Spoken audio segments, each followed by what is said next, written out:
I posted this online and everybody said I was a liar. Zach from J10 Jeeps up in Toledo came down to verify it. And Zach's a massive Jeep guy. Yeah. Everybody knows Zach. And then Zach came down and verified it, and then it just took off from there.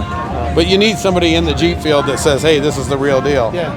And if you want to look on the front seat of the seat, there's an original picture of it coming out of the factory. So the last show, a guy walked up and handed me that picture, and I'll show it to you if you're interested in seeing it. Oh, okay. But right there's an original picture of it. And so you went back to the same color. Well, and Grandpa had told me, because he had said that when it was originally built, they put white wheels on it, but it was just for the photo. Oh. And he said that not even all the bolts were in the bumper. I didn't paint the door locks, because everybody asked me, is it the right color? So the door latches are the only thing on the whole truck I didn't paint. And that's the same. And it's the exact same color. Because everybody questions you, you sure this is the right color? So I told my wife, let's just not paint those. And, that way we can tell. Yeah, so we've done everything. See the little plugs in the roof?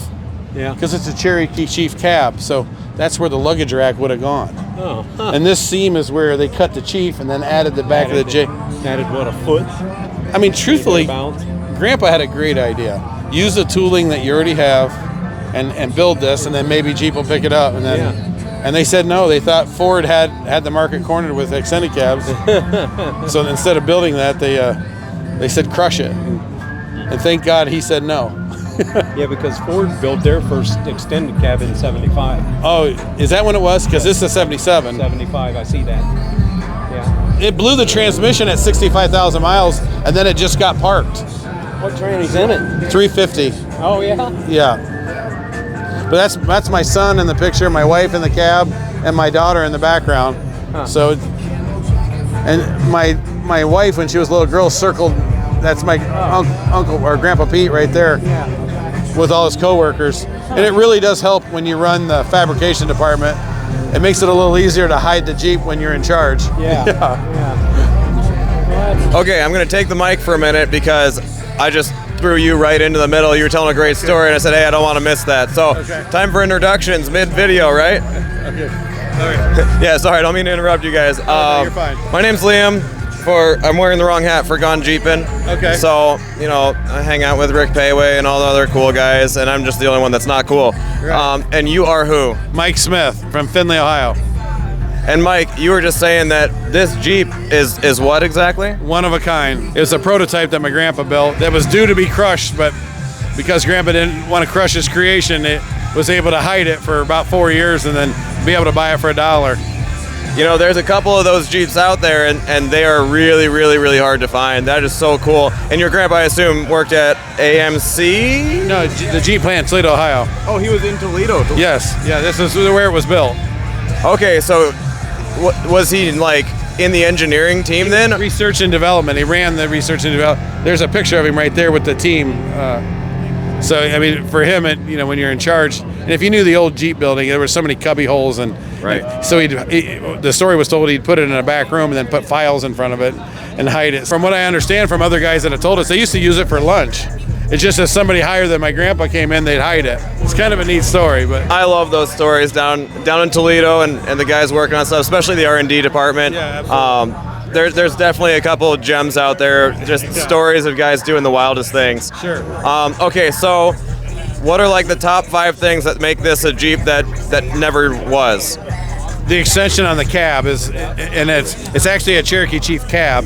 Yeah. And then there's just some little subtle things that, you bring a prototype home, you don't have a title. So he used his social security number and it's still there.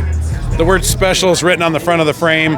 And we met the guy that wrote it on there. His parking passes we saved. That's really thanks to Zach Heisey at J10 Jeeps up in Toledo. I mean, Zach came down and, everybody was calling me a liar that I built this. And it's really because of Zach that, you get a Jeep guy like Zach, he knows where every bolt goes.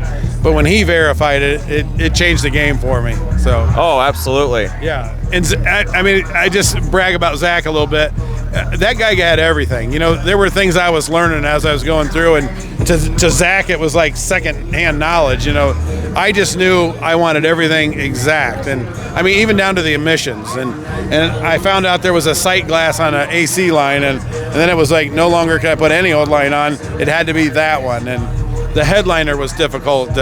All the emissions, everybody told me to just throw that stuff off, but in honor to my grandpa, it was critical to me that it went back. So, all right. So, just to keep it brief, what is your single most favorite odd detail on this? You just named a bunch of them, but what's your favorite? I like the parking pass, and nobody gets to see this either, but Grandpa must have been working on another project, and I don't have it with me, but I have a big poster in the shop of he had a roll-up set of plans, because that's what Grandpa did. They built stuff, but I pulled the plans out, and I'm actually not even sure. It's an electrical diagram for probably another prototype, but I have it framed at home. But he was working on something else, and I thought that was pretty cool. And he had a Sanka coffee packet that he drank, and I found some of those things that we just kept as sentimental. So, wow, that's so cool. Okay, well, thank you very much. I took a picture of all the details here. I'll do my best to link to any other information so people can find out, because I'm not going to do it justice today.